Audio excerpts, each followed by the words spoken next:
This is the BBC. I think he might be more spangly than he's hoping. My spangliness comes from within. Certainly does. Although I hope you're spangly. you might be able to dig out your old spangly stuff. Got quite a bit of that. Steve Wright's big guests.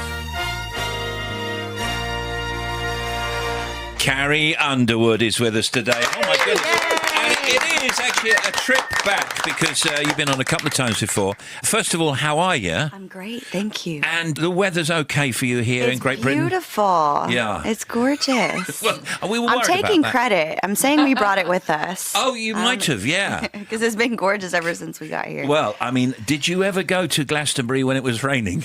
No, I did not. it's a different My only experience. experience is gorgeous and hot and sunny. Yeah. You did a great set, by the way. Did you enjoy it? I did. I don't think I've been to a festival quite like that before. I just felt like everybody was just in a great mood, and I don't know, it was just just easy. Everybody was supportive and happy, and I said when I was on stage, the staff was like passing out waters to people, and I don't know, just great vibes. Do you ever make like demands and stuff, ask for stuff? I don't think so. I mean, I know we have a writer, but we ask for normal things like coffee and like a vegetable tray, water. See, stuff like that. Tim over here, he asks for like difficult stuff. Yeah. What kinds of things? Like a double-decker bus at my beck and call at all times all of the day time. and night. Yeah, Yeah. all the time. Yeah. Yeah. And I like it. water chilled to just the correct temperature. What is that? What's the correct temperature? 27.5 degrees Celsius. Okay. Write that down. I think. I'm doing math right now in my head. Last time you were here, we were talking about winning the talent show in America. It seems like so long ago now, doesn't it? 14 years ago. 14 years ago. So that was what, 2005? So what do you remember about it? And before you went into it, are you now where you thought you would like to be? This has exceeded any and all hopes and dreams and expectations that I ever had. Some of it, thinking back, is kind of a blur because there was just so much going on all at once, and I journaled a lot during that time, so it would be really interesting to go back and look through my journals. And, Oh, yeah, it would 'cause we be. didn't really have much to do. We were in the studio like all day long, kind of waiting around for our rehearsal times and times to get on stage and practice and stuff like that, so I wrote a lot. Had you always wanted to do it, or did you have to be talked into doing it? I always wanted to be a country music singer. As far as American Idol, it was season 4 that I was on. So I had seen it, obviously on TV. And I'm not that kind of person, to be honest. Like, I don't just go do stuff like that. That was dreaming too big. Thank goodness you did. Yeah, I know. But it's like the stars just lined up in the right way. And my mom was a big supporter. When I was kind of trying to talk myself out of it, like, no, it's stupid. Like, there's no way that what are the chances? She was like, I will drive you. Like, let's go. Why not? And I bet your mum adored Simon Cowell. I think she always thought he was kind of good looking. So, We all do. We adore him. Since winning American Idol in 2005, Carrie's had the fastest-selling debut country album of all time, the best-selling country album of the last decade, and has continued to break records and win awards. Carrie released her 6th studio album, Cry Pretty, in September last year, and she co-wrote 9 of the 13 songs on it, including the latest single, Southbound, which you've been already hearing a lot here on Radio 2. It's a great song. As well as playing Glasgow last Saturday, Carrie's also played concerts in Birmingham, Cardiff, Glasgow and Manchester, and tonight she's at Wembley Arena. And also, while Bob Harris is off, some big stars of country music are guest presenting the country show here on Radio 2, and next Thursday it'll be Carrie on the air at 9 p.m. Do you need any tips, or I expect you've learnt it already how to do broadcasting, right? Well, that was actually my major in college. I knew it. Broadcast journalism. I was focusing on a lot more television at the time, but I did take some radio classes. So, who are your heroes, your country heroes? Who are your contemporaries? Who do you like? I grew up in Oklahoma, and I felt like we had so many incredible country artists from right down the road. So we had Reba, we had Garth Brooks, Toby Keith, Brian White was somebody I grew up These loving are and old listening school to. country, though, aren't they? Yeah, but they were like major influences for me. Now, I mean, I love Keith Urban, Brad Paisley. There's a lot of female artists that are up and coming that are great. I have two groups that go out on the road with me back home. Yeah. Maddie and Tay and Runaway June. Oh, yeah, they're great. Yeah. And when you're not listening to country music, what other kind of music do you like? I listen to a lot of rock music. Just kind of grew up loving kind of hard rock music. Always forever a fan of George Michael, as per my shirt. Yes, your original Wham T-shirt It you've got on. is. I searched high and low for this. Yeah. So, yeah. So I'm just trying to think, when Wham were in their heyday, you'd have been extremely young, right? Yeah, I had teenage sisters when I was really little. So they're 10 and 13 years older than me. So when I was like 3 years old, they were 13 and 16. And they controlled the radio. So I feel like I got a lot of musical influence from what they listened to. Yeah. I love Cry Pretty and I love Low. I like you singing the slower stuff, I have to admit. Yeah, I mean, it all goes together. To me, an album has to kind of ebb and flow, and I like songs like those as well because they still have these like screamy rocking guitars on them. Yeah. So it's like a little slower, but they still have some energy. What's your little process of writing songs? What do you do? You sit down and sit in the bath, or what do you do? Yes, actually. It kind of depends. I like getting together with at least 2 other people because I feel like we just all, if nothing else, we just talk and laugh and have a great day. Just kind of go in and see who's feeling what, if anybody's got any great ideas, titles, melodies, something somebody's been working on. Yeah, and the thing I think about contemporary country music is that your hands aren't tied, are they? You can almost do anything you want and do. There's a lot of country influenced by type songs, so you can kind of have little R&B flares here and there. Like I said, I like screamy guitars, so I like kind of rock guitars, so I feel like that kind of works its way into what I do. Pop influenced. There's less rules than there used to be, and I feel like when you go in and try to be creative, I don't like putting stipulations on things like we have to have steel and fiddle and like all those quote-unquote country sounding instruments. I feel like you just kind of see what happens. That's been beneficial, I think, to the genre, and it's made the genre even more successful, certainly in the last decades. It's opened some doors for sure, and I hear it constantly, especially since I've been here. People say, like, I didn't really grow up listening to country music, but I heard this song, and it kind of got me into it, and I feel like that's really cool because then they have a whole world to discover. There's really something for everybody. There's lots of you that have crossed over. Will you always continue crossing over? I mean, like you, Taylor, for example. Yeah, I mean, we don't really try too hard to do that. I've never been a huge fan of like remixes and stuff like that. I just want to make music that I love. Yeah. And if other people, if other radio stations feel like they like it and want to play it, then I will not stop them. And there's a track on here featuring Ludacris. So that's right, yeah. And that one was one that came kind of out of nowhere. Like, it's always fun to do kind of random stuff where there's no rules. Yeah. So we kind of went in that project, like writing a song for Sunday Night Football and writing a song for the Super Bowl. And we were like, okay, no rules here. Let's just do what's right for this project. And it really took off. We were at CMAs a couple of years ago, and obviously you and Brad were hosting. And then you did that wonderful performance, which was a tribute performance. You were stood just feet away from us. You don't seem to have nerves. You were overwhelmed by the occasion, I believe. Yes, I do get nervous, do definitely, you? Because I care a lot and I want to do a good job. And at something like that, I want to help represent our genre of music well. In that particular performance, it was a tribute performance to people that we had lost, fans that we had lost in our genre, as well as artists and people that were influences in our lives. So when you're doing something like that, you know, I wanted to do a great job. I wanted to honor those people. So much responsibility, isn't it? Definitely, as well? Which is part of why I think I was the one that was kind of asked to do it. But it was a very emotional moment. I could not look at anybody in the crowd because I just knew they were crying. And if I saw them crying, I was going to start crying.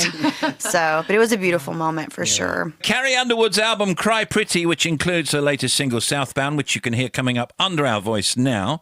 You can hear Carrie's Glastonbury set on the BBC Sounds app. Plus, Carrie will guest present the country show here on Radio 2 next Thursday. Thanks, Carrie. See you again. Thank you. Carrie Underwood, everybody! Can I bring on Tim Smith?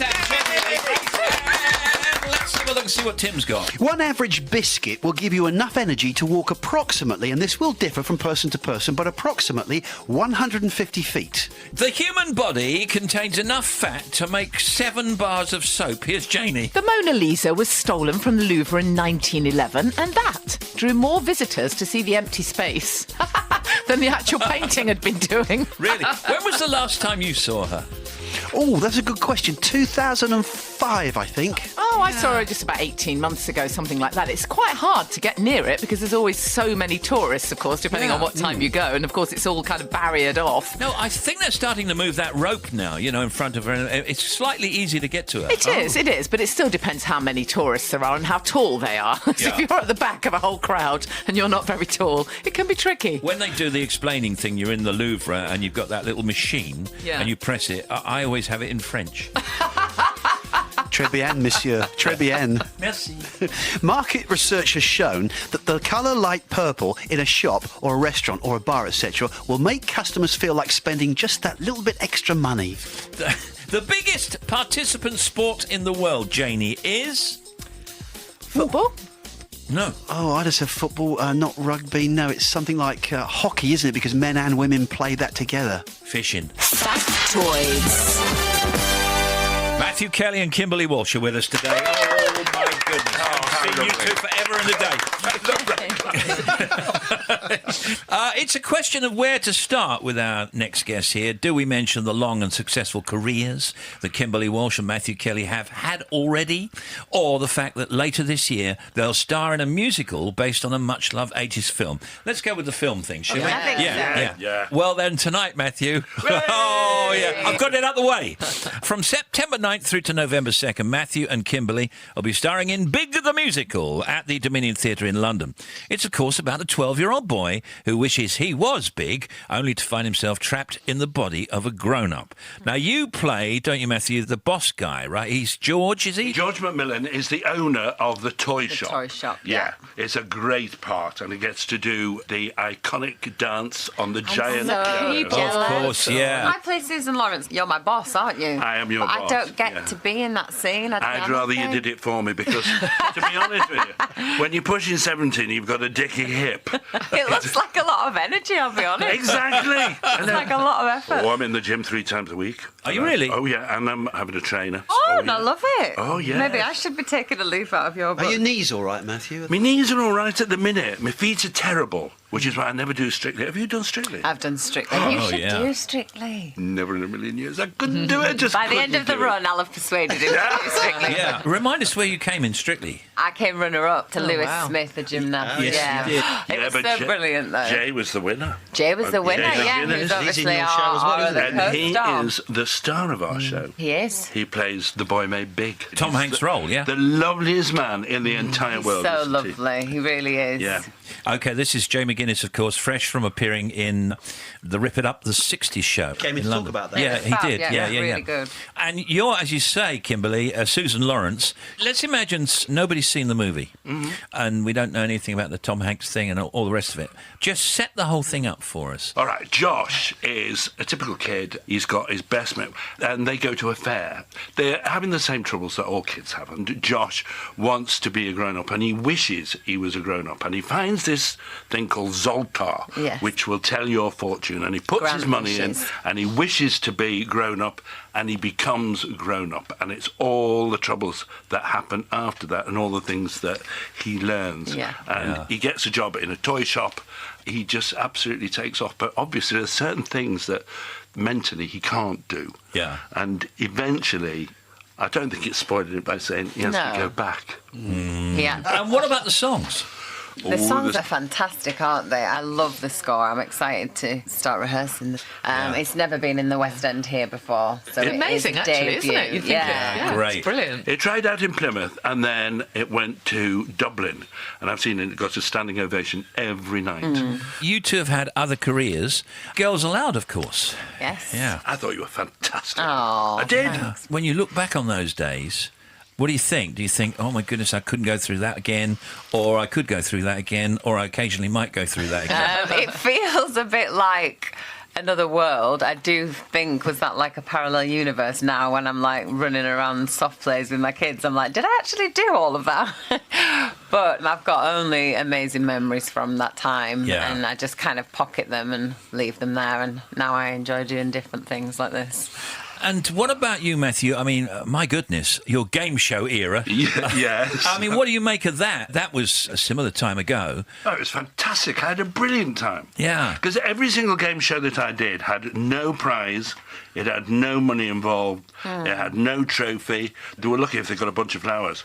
And I had such a fantastic time doing it. But I went as far as I could with it, and now I've gone back to what I knew, which was theatre, really. Yeah. Because you love your theatre, don't you? You love your acting. I do like my theatre, yeah. Why does everybody that we ever interview say, well, what I really like doing is acting, and I'm not really doing it for the money. I don't mind doing obscure theatre, I don't mind doing regional theatre, whatever it happens to be. Why is that? Well, for me, musical theatre is like a real passion project. Like, I do feel that's like the one thing that I do that's quite selfishly for me, because I just absolutely love being on stage. And when I get the chance to get my jazz hands back out for a few weeks, I'm like, yes, please.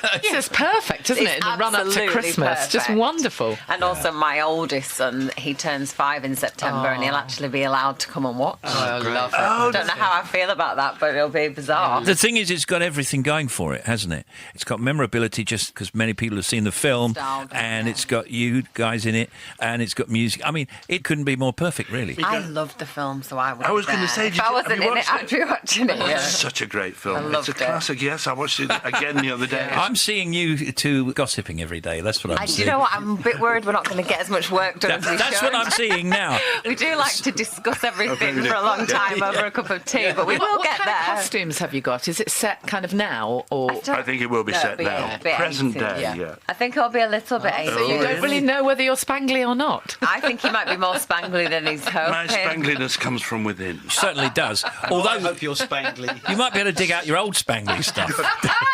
Got quite a bit of That big white suit that you Oh, used that to might wear. make an appearance. White? Yeah, you had a white suit one time. I don't know if it was Granadas or not.